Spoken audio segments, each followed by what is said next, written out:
जानते हो, बाबा अम्मी को छोड़ना चाहते हैं। मेरी अम्मी टूट गई है। मेरे बहन भाई मुझसे बहुत दूर है और मैं यहाँ पर अकेली हूँ। मुझे कुछ समझ नहीं आ रहा कि मैं क्या करूँ। ये सब कैसे ठीक होगा? ठीक है, चलो चुप हो जाओ। इधर देखो तुबा, मैं तुम्हारे साथ हूँ। जब तक तुम नहीं कहोगी मैं यहाँ से नहीं जाऊंगा। मैं यही हूँ तुम्हारे साथ। बस रोना बंद करो, ठीक है?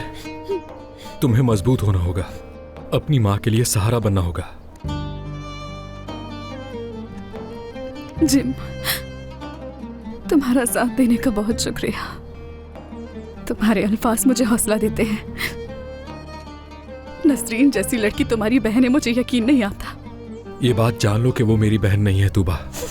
ऐसी बेशरम हरकत करने के बाद मैं उसे सारी जिंदगी अपनी बहन नहीं मानूंगा, याद रखना।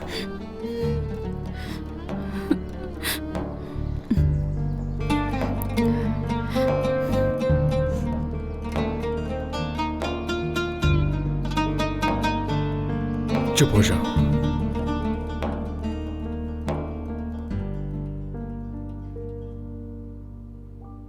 नसरीन। जी कहें करीम।